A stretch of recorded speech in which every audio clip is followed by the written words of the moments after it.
The Reading Lantern presents Sherlock Holmes, The Five Orange Pips by Arthur Conan Doyle. The five orange pips, when I glance over my notes and records of the Sherlock Holmes cases between the years 82 and 90, I am faced by so many which present strange and interesting features that it is no easy matter to know which to choose and which to leave. Some, however, have already gained publicity through the papers, and others have not offered a field for those peculiar qualities which my friend possessed in so high a degree, and which it is the object of these papers to illustrate. Some, too, have baffled his analytical skill, and would be, as narratives, beginnings without an ending, while others have been but partially cleared up, and have their explanations founded rather upon conjecture and surmise than on that absolute logical proof which was so dear to him. There is, however, one of these last which was so remarkable in its details and so startling in its results that I am tempted to give some account of it, in spite of the fact that there are points in connection with it which never have been, and probably never will be, entirely cleared up. The year 87 furnished us with a long series of cases of greater or less interest, of which I retain the records. Among my headings under this 112 months, I find an account of the adventure of the Paradol Chamber, of the Amateur Mendicant Society, who held a luxurious club in the lower vault of a furniture warehouse, of the facts connected with the loss of the British bark Sophie Anderson, of the singular adventures of the Grice Pattersons in the island of Uffa, and finally of the Camberwell poisoning case. In the latter, as may be remembered, Sherlock Holmes was able, by winding up the dead man's watch, to prove that it had been wound up 2 hours before, and that therefore the deceased had gone to bed within that time, a deduction which was of the greatest importance in clearing up the case. All these I may sketch out at some future date, but none of them present such singular features as the strange train of circumstances which I have now taken up my pen to describe. It was in the latter days of September, and the equinoctial gales had set in with exceptional violence. All day the wind had screamed and the rain had beaten against the windows, so that even here in the heart of great, handmade London we were forced to raise our minds for the instant from the routine of life, and to recognize the presence of those great elemental forces which shriek at mankind through the bars of his civilization, like untamed beasts in a cage. As evening drew in, the storm grew higher and louder, and the wind cried and sobbed like a child in the chimney. Sherlock Holmes sat moodily at one side of the fireplace, cross-indexing his records of crime, while I at the other was deep in one of Clark Russell's fine sea stories, until the howl of the gale from without seemed to blend with the text, and the splash of the rain to lengthen out into the long swash of the sea waves. My wife was on a visit to her mother's, and for a few days I was a dweller once more in my old quarters at Baker Street. "Why," said I, glancing up at my companion, "that was surely the bell. Who could come tonight?" "Some friend of yours, perhaps." "Except yourself I have none," he answered. "I do not encourage visitors." "A client, then? If so, it is a serious case. Nothing less would bring a man out on such a day and at such an hour. But I take it that it is more likely to be some crony of the landlady's." Sherlock Holmes was wrong in his conjecture, however, for there came a step in the passage and a tapping at the door. He stretched out his long arm to turn the lamp away from himself and towards the vacant chair upon which a newcomer must sit. "Come in," said he. The man who entered was young, some 22 at the outside, well-groomed and trimly clad, with something of refinement and delicacy in his bearing. The streaming umbrella which he held in his hand, and his long shining waterproof, told of the fierce weather through which he had come. He looked about him anxiously in the glare of the lamp, and I could see that his face was pale and his eyes heavy, like those of a man who is weighed down with some great anxiety. "I owe you an apology," he said, raising his golden pince-nez to his eyes. "I trust that I am not intruding. I fear that I have brought some traces of the storm and rain into your snug chamber." "Give me your coat and umbrella," said Holmes. "They may rest here on the hook and will be dry presently. You have come up from the southwest, I see."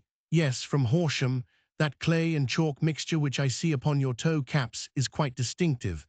I have come for advice. That is easily got. And help. That is not always so easy." I have heard of you, Mr. Holmes. I heard from Major Prendergast how you saved him in the Tankerville Club scandal. Ah, of course. He was wrongfully accused of cheating at cards. He said that you could solve anything. He said too much, that you are never beaten. I have been beaten 4 times, 3 times by men, and once by a woman.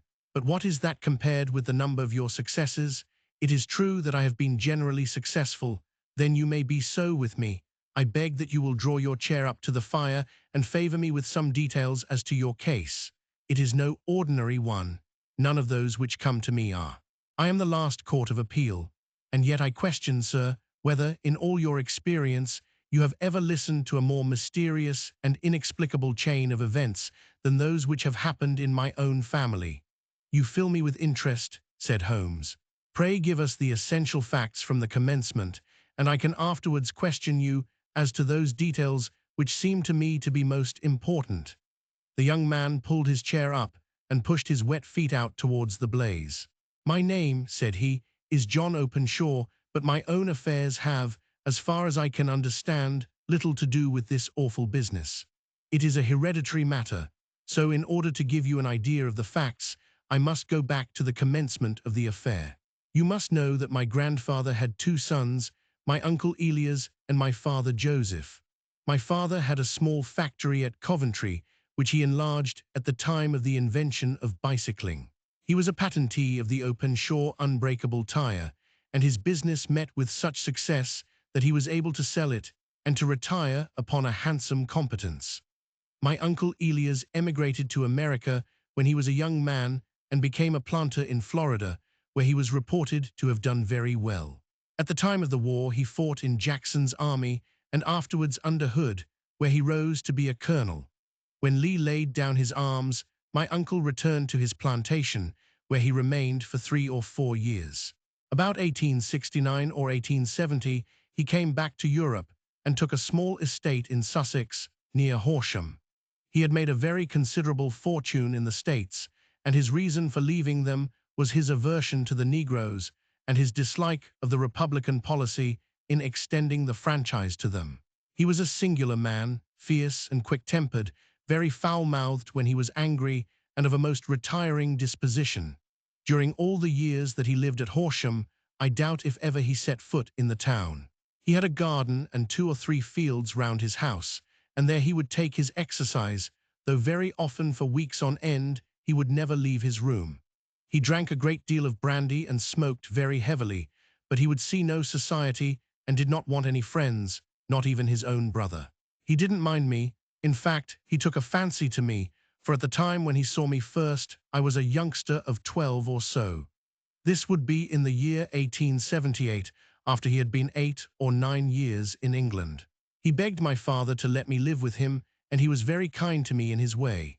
When he was sober, he used to be fond of playing backgammon and draughts with me, and he would make me his representative both with the servants and with the tradespeople, so that by the time that I was 16, I was quite master of the house. I kept all the keys and could go where I liked and do what I liked, so long as I did not disturb him in his privacy. There was one singular exception, however, for he had a single room, a lumber room up among the attics, which was invariably locked, and which he would never permit either me or anyone else to enter. With a boy's curiosity, I have peeped through the keyhole, but I was never able to see more than such a collection of old trunks and bundles as would be expected in such a room. One day, it was in March 1883, a letter with a foreign stamp lay upon the table in front of the colonel's plate.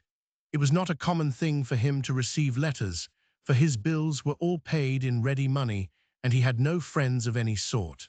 "From India," said he as he took it up, "Pondicherry postmark. What can this be?" Opening it hurriedly, out there jumped 5 little dried orange pips, which pattered down upon his plate. I began to laugh at this, but the laugh was struck from my lips at the sight of his face. His lip had fallen, his eyes were protruding, his skin the color of putty, and he glared at the envelope which he still held in his trembling hand. "K. K," he shrieked, and then, my God, my sins have overtaken me." "What is it, uncle?" I cried. "Death," said he, and rising from the table he retired to his room, leaving me palpitating with horror. I took up the envelope, and saw scrawled in red ink upon the inner flap, just above the gum, the letter K 3 times repeated. There was nothing else save the 5 dried pips. What could be the reason of his overpowering terror? I left the breakfast table, and as I ascended the stair, I met him coming down with an old rusty key, which must have belonged to the attic, in one hand, and a small brass box, like a cash box, in the other.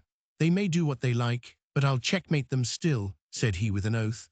"Tell Mary that I shall want a fire in my room today, and send down to Fordham the Horsham lawyer."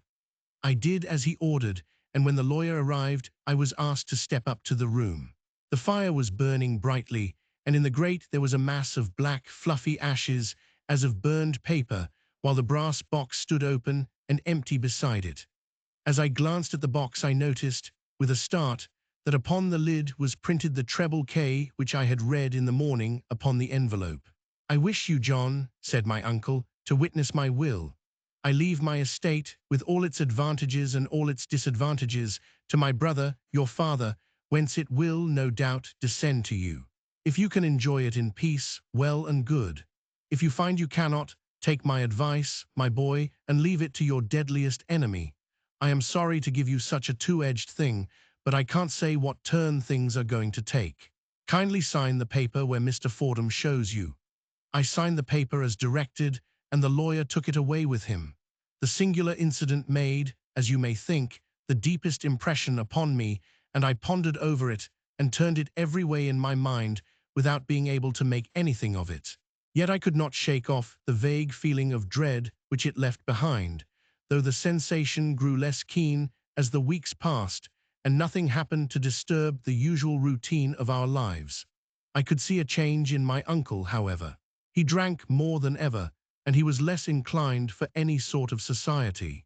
Most of his time he would spend in his room, with the door locked upon the inside, but sometimes he would emerge in a sort of drunken frenzy and would burst out of the house and tear about the garden with a revolver in his hand, screaming out that he was afraid of no man, and that he was not to be cooped up, like a sheep in a pen, by man or devil.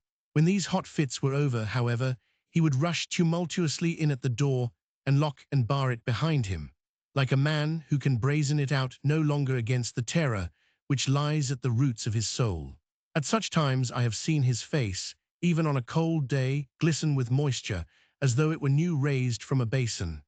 Well, to come to an end of the matter, Mr. Holmes, and not to abuse your patience, there came a night when he made one of those drunken sallies from which he never came back. We found him, when we went to search for him, face downward in a little green-scummed pool, which lay at the foot of the garden. There was no sign of any violence, and the water was but 2 feet deep, so that the jury, having regard to his known eccentricity, brought in a verdict of suicide. But I, who knew how he winced from the very thought of death, had much ado to persuade myself that he had gone out of his way to meet it.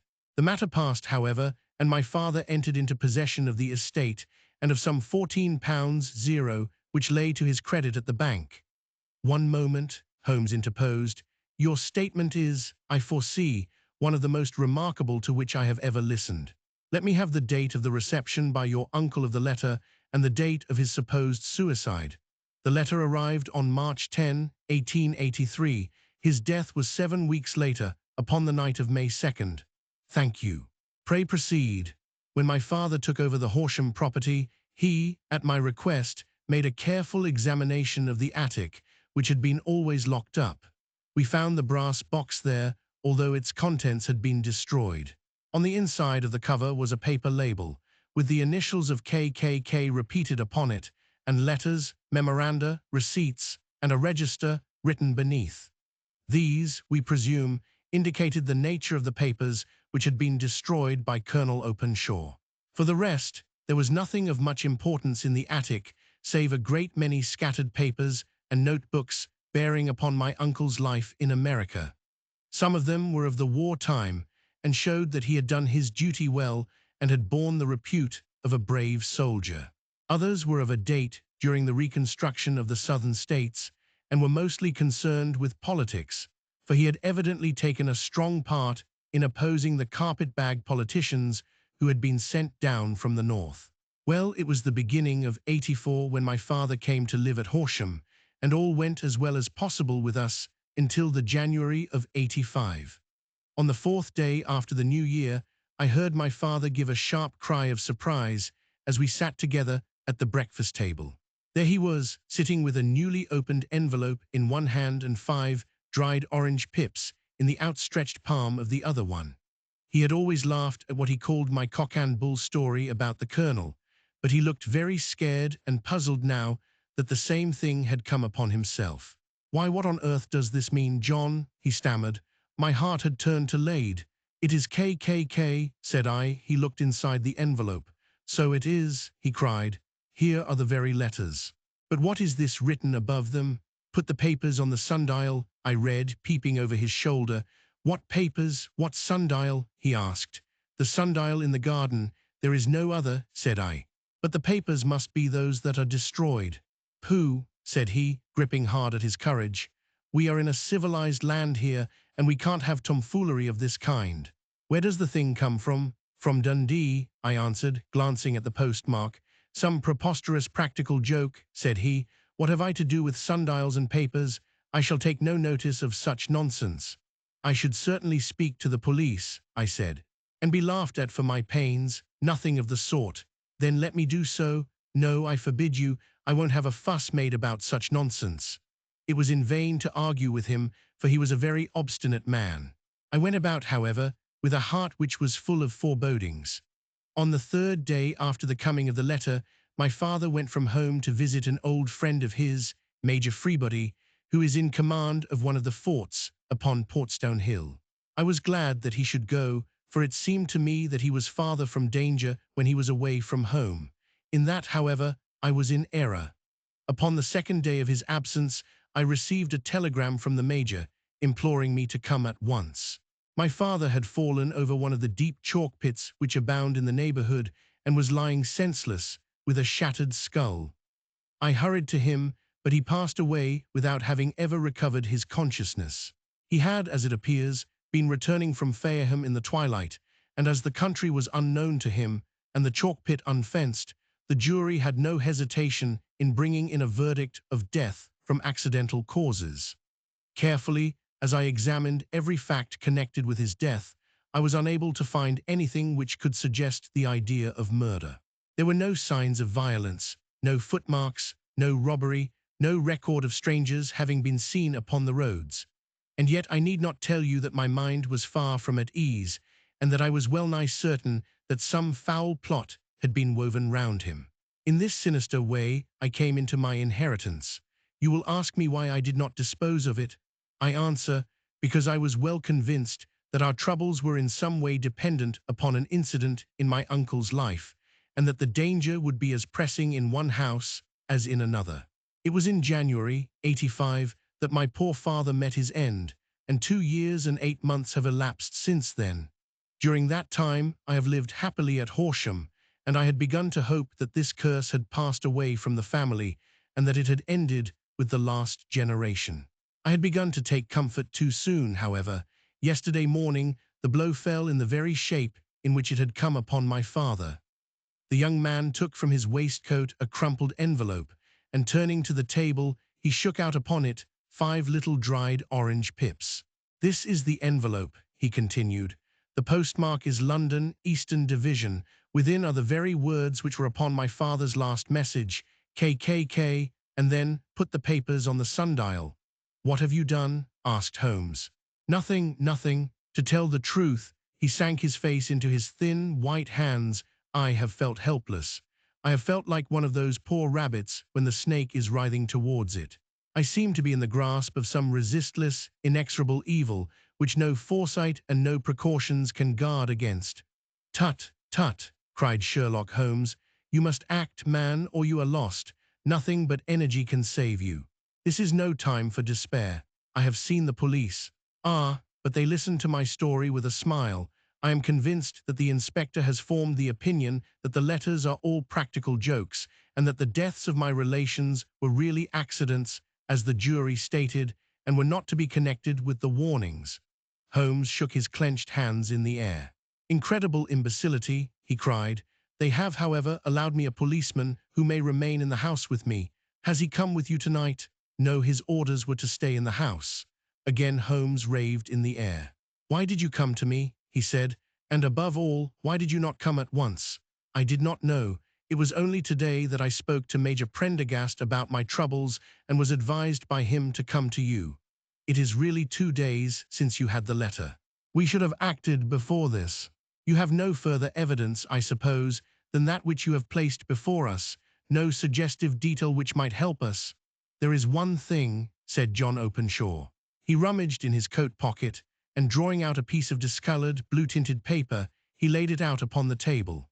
I have some remembrance, said he, that on the day when my uncle burned the papers, I observed that the small, unburned margins which lay amid the ashes were of this particular color.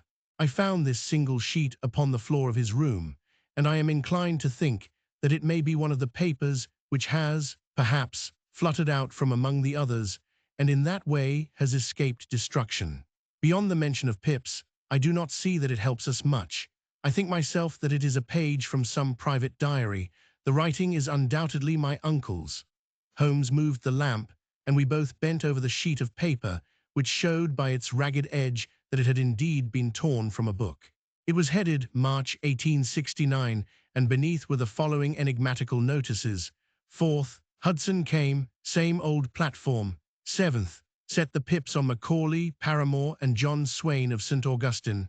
9th, Macaulay cleared. 10th, John Swain cleared. 12th, visited Paramore, all well. Thank you, said Holmes, folding up the paper and returning it to our visitor. And now you must on no account lose another instant. We cannot spare time even to discuss what you have told me. You must get home instantly and act. What shall I do? There is but one thing to do. It must be done at once. You must put this piece of paper, which you have shown us, into the brass box, which you have described. You must also put in a note to say that all the other papers were burned by your uncle, and that this is the only one which remains. You must assert that in such words as will carry conviction with them. Having done this, you must at once put the box out upon the sundial as directed. Do you understand? Entirely. Do not think of revenge or anything of the sort at present. I think that we may gain that by means of the law, but we have our web to weave, while theirs is already woven. The first consideration is to remove the pressing danger which threatens you. The second is to clear up the mystery and to punish the guilty parties. I thank you, said the young man, rising and pulling on his overcoat. You have given me fresh life and hope. I shall certainly do as you advise. Do not lose an instant. And above all, take care of yourself in the meanwhile, for I do not think that there can be a doubt that you are threatened by a very real and imminent danger. How do you go back? By train from Waterloo? It is not yet 9. The streets will be crowded, so I trust that you may be in safety, and yet you cannot guard yourself too closely. I am armed. That is well. Tomorrow I shall set to work upon your case. I shall see you at Horsham then. No, your secret lies in London. It is there that I shall seek it. Then I shall call upon you in a day, or in 2 days, with news as to the box and the papers. I shall take your advice in every particular. He shook hands with us and took his leave. Outside the wind still screamed, and the rain splashed and pattered against the windows. This strange, wild story seemed to have come to us from amid the mad elements, blown in upon us like a sheet of seaweed in a gale, and now to have been reabsorbed by them once more. Sherlock Holmes sat for some time in silence, with his head sunk forward and his eyes bent upon the red glow of the fire. Then he lit his pipe, and leaning back in his chair, he watched the blue smoke rings as they chased each other up to the ceiling. I think, Watson, he remarked at last, that of all our cases we have had none more fantastic than this, save perhaps the sign of 4. Well, yes, save perhaps that. And yet this John Openshaw seems to me to be walking amid even greater perils than did the Sholtos. But have you, I asked, formed any definite conception as to what these perils are? There can be no question as to their nature, he answered. Then what are they? Who is this KKK, and why does he pursue this unhappy family? Sherlock Holmes closed his eyes and placed his elbows upon the arms of his chair, with his fingertips together. The ideal reasoner, he remarked. would, when he had once been shown a single fact in all its bearings, deduce from it not only all the chain of events which led up to it, but also all the results which would follow from it. As Cuvier could correctly describe a whole animal by the contemplation of a single bone, so the observer who has thoroughly understood one link in a series of incidents should be able to accurately state all the other ones, both before and after. We have not yet grasped the results which the reason alone can attain to.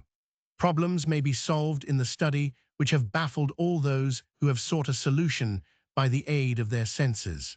To carry the art, however, to its highest pitch, it is necessary that the reasoner should be able to utilize all the facts which have come to his knowledge. And this in itself implies, as you will readily see, a possession of all knowledge, which, even in these days of free education and encyclopedias, is a somewhat rare accomplishment. It is not so impossible, however, that a man should possess all knowledge which is likely to be useful to him in his work, and this I have endeavored in my case to do. If I remember rightly, you on one occasion, in the early days of our friendship, defined my limits in a very precise fashion. Yes, I answered, laughing. It was a singular document. Philosophy, astronomy, and politics were marked at 0, I remember. Botany variable, geology profound as regards the mud stains from any region within 50 miles of town, chemistry eccentric, anatomy unsystematic, sensational literature and crime records unique, violin player, boxer, swordsman, lawyer, and self-poisoner by cocaine and tobacco. Those, I think, were the main points of my analysis. Holmes grinned at the last item. Well, he said, I say now, as I said then, that a man should keep his little brain attic stocked with all the furniture that he is likely to use, and the rest he can put away in the lumber room of his library, where he can get it if he wants it. Now, for such a case as the one which has been submitted to us tonight, we need certainly to muster all our resources. Kindly hand me down the letter K of the American Encyclopedia, which stands upon the shelf beside you. Thank you. Now let us consider the situation and see what may be deduced from it. In the first place, we may start with a strong presumption that Colonel Openshaw had some very strong reason for leaving America. Men at his time of life do not change all their habits and exchange willingly the charming climate of Florida for the lonely life of an English provincial town. His extreme love of solitude in England suggests the idea that he was in fear of someone or something, so we may assume as a working hypothesis that it was fear of someone or something which drove him from America. As to what it was he feared, we can only deduce that by considering the formidable letters which were received by himself and his successors. Did you remark the postmarks of those letters? The first was from Pondicherry, the second from Dundee, and the third from London. From East London. What do you deduce from that? They are all seaports, that the writer was on board of a ship. Excellent, we have already a clue. There can be no doubt that the strong probability, is that the writer was on board of a ship. And now let us consider another point. In the case of Pondicherry, 7 weeks elapsed between the threat and its fulfillment. In Dundee, it was only some 3 or 4 days. Does that suggest anything? A greater distance to travel, but the letter had also a greater distance to come. Then I do not see the point. There is at least a presumption that the vessel in which the man or men are is a sailing ship. It looks as if they always send their singular warning or token before them when starting upon their mission. You see how quickly the deed followed the sign when it came from Dundee. If they had come from Pondicherry in a steamer, they would have arrived almost as soon as their letter. But as a matter of fact, 7 weeks elapsed. I think that those 7 weeks represented the difference between the mail boat which brought the letter and the sailing vessel which brought the writer. It is possible, more than that. It is probable, and now you see the deadly urgency of this new case, and why I urged young Openshaw to caution. The blow has always fallen at the end of the time which it would take the senders to travel the distance. But this one comes from London, and therefore we cannot count upon delay. Good God, I cried. What can it mean, this relentless persecution? The papers which Openshaw carried are obviously of vital importance to the person or persons in the sailing ship. I think that it is quite clear that there must be more than one of them. A single man could not have carried out two deaths in such a way as to deceive a coroner's jury. There must have been several in it, and they must have been men of resource and determination. The papers they mean to have, be the holder of them who it may. In this way you see KKK ceases to be the initials of an individual and becomes the badge of a society. But of what society? Have you never, said Sherlock Holmes, bending forward and sinking his voice, have you never heard of the Ku Klux Klan? I never have. Holmes turned over the leaves of the book upon his knee. Here it is, said he presently, Ku Klux Klan, a name derived from the fanciful resemblance to the sound produced by cocking a rifle. This terrible secret society was formed by some ex-Confederate soldiers in the southern states after the Civil War, and it rapidly formed local branches in different parts of the country, notably in Tennessee, Louisiana, the Carolinas, Georgia, and Florida. Its power was used for political purposes, principally for the terrorizing of the Negro voters and the murdering and driving from the country of those who were opposed to its views. Its outrages were usually preceded by a warning sent to the marked man in some fantastic but generally recognized shape. A sprig of oak leaves in some parts, melon seeds, or orange pips in others. On receiving this, the victim might either openly abjure his former ways or might fly from the country. If he braved the matter out, death would unfailingly come upon him, and usually in some strange and unforeseen manner. So perfect was the organization of the society, and so systematic its methods, that there is hardly a case upon record where any man succeeded in braving it with impunity, or in which any of its outrages were traced home to the perpetrators. For some years, the organization flourished in spite of the efforts of the United States government and of the better classes of the community in the South. Eventually, in the year 1869, the movement rather suddenly collapsed, although there have been sporadic outbreaks of the same sort since that date. You will observe, said Holmes, laying down the volume, that the sudden breaking up of the society was coincident with the disappearance of Openshaw from America with their papers. It may well have been cause and effect. It is no wonder that he and his family have some of the more implacable spirits upon their track. You can understand that this register and diary may implicate some of the first men in the South, and that there may be many who will not sleep easy at night until it is recovered. Then the page we have seen is such as we might expect. It ran, if I remember right, sent the pips to A, B, and C, that is, sent the society's warning to them. Then there are successive entries that A and B cleared or left the country, and finally that C was visited, with, I fear, a sinister result for C. Well, I think, Doctor, that we may let some light into this dark place, and I believe that the only chance young Openshaw has in the meantime is to do what I have told him. There is nothing more to be said or to be done tonight, so hand me over my violin and let us try to forget for half an hour the miserable weather and the still more miserable ways of our fellow men. It had cleared in the morning, and the sun was shining with a subdued brightness through the dim veil which hangs over the great city. Sherlock Holmes was already at breakfast when I came down. You will excuse me for not waiting for you, said he. I foresee, a very busy day before me in looking into this case of young Openshaw's. What steps will you take? I asked. It will very much depend upon the results of my first inquiries. I may have to go down to Horsham after all. You will not go there first? No, I shall commence with the city. Just ring the bell and the maid will bring up your coffee. As I waited, I lifted the unopened newspaper from the table and glanced my eye over it. It rested upon a heading which sent a chill to my heart. Holmes, I cried, you are too late. Ah, said he, laying down his cup, I feared as much. How was it done? He spoke calmly, but I could see that he was deeply moved. My eye caught the name of Openshaw and the heading Tragedy near Waterloo Bridge. Here is the account. Between 9 and 10 last night, Police Constable Cook of the H Division on duty near Waterloo Bridge heard a cry for help and a splash in the water. The night, however, was extremely dark and stormy, so that, in spite of the help of several passers-by, it was quite impossible to effect a rescue. The alarm, however, was given, and by the aid of the water police, the body was eventually recovered. It proved to be that of a young gentleman whose name, as it appears from an envelope which was found in his pocket, was John Openshaw, and whose residence is near Horsham. It is conjectured that he may have been hurrying down to catch the last train from Waterloo Station, and that in his haste and the extreme darkness he missed his path and walked over the edge of one of the small landing places for river steamboats.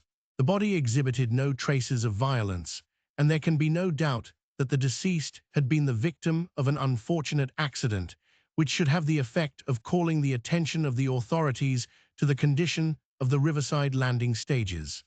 We sat in silence for some minutes, Holmes more depressed and shaken than I had ever seen him.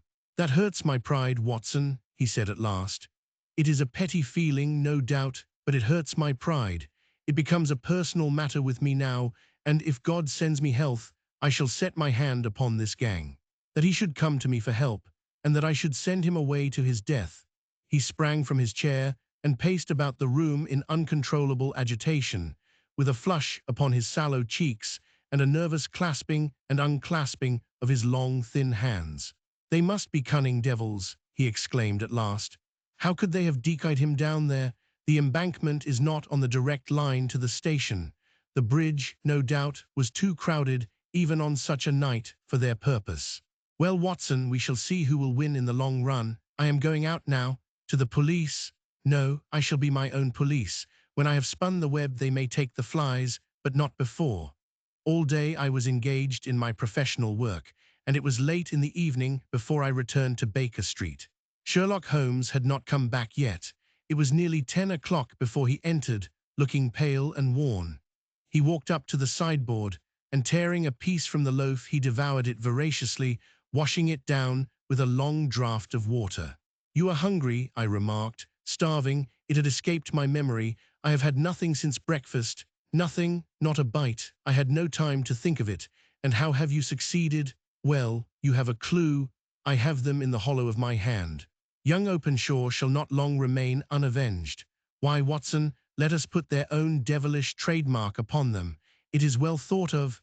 "What do you mean?" He took an orange from the cupboard, and tearing it to pieces he squeezed out the pips upon the table. Of these he took 5 and thrust them into an envelope. On the inside of the flap he wrote S.H. for J.O., then he sealed it and addressed it to Captain James Calhoun, Bark Lone Star, Savannah, Georgia. "That will await him when he enters port," said he, chuckling. "It may give him a sleepless night. He will find it as sure a precursor of his fate as Openshaw did before him. And who is this Captain Calhoun?" "The leader of the gang. I shall have the others, but he first." "How did you trace it, then?" He took a large sheet of paper from his pocket, all covered with dates and names. "I have spent the whole day," said he, "over Lloyd's registers and files of the old papers, following the future career of every vessel which touched at Pondicherry in January and February in '83. There were 36 ships of fair tonnage which were reported there during those months. Of these, one, the Lone Star, instantly attracted my attention, since, although it was reported as having cleared from London, the name is that which is given to one of the states of the Union. Texas, I think. I was not and am not sure which. But I knew that the ship must have an American origin. What then? I searched the Dundee records, and when I found that the bark Lone Star was there in January '85, my suspicion became a certainty. I then inquired as to the vessels which lay at present in the port of London. Yes, the Lone Star had arrived here last week. I went down to the Albert Dock and found that she had been taken down the river by the early tide this morning, homeward bound to Savannah. I wired to Gravesend and learned that she had passed some time ago, and as the wind is easterly, I have no doubt that she is now past the Goodwins and not very far from the Isle of Wight. What will you do, then? Oh, I have my hand upon him. He and the 2 mates are, as I learn, the only native-born Americans in the ship. The others are Finns and Germans. I know also that they were all 3 away from the ship last night. I had it from the stevedore, who has been loading their cargo. By the time that their sailing ship reaches Savannah, the mailboat will have carried this letter, and the cable will have informed the police of Savannah that these 3 gentlemen are badly wanted here upon a charge of murder. There is ever a flaw, however, in the best laid of human plans, and the murderers of John Openshaw were never to receive the orange pips which would show them that another, as cunning and as resolute as themselves, was upon their track. Very long and very severe were the equinoctial gales that year. We waited long for news of the Lone Star of Savannah, but none ever reached us. We did at last hear that somewhere far out in the Atlantic, a shattered stern post of a boat was seen swinging in the trough of a wave, with the letters L.S. carved upon it, and that is all which we shall ever know of the fate of the Lone Star. Thank you for listening. If you enjoyed this story, don't forget to follow the reading lantern and let its light guide you to your next great tale.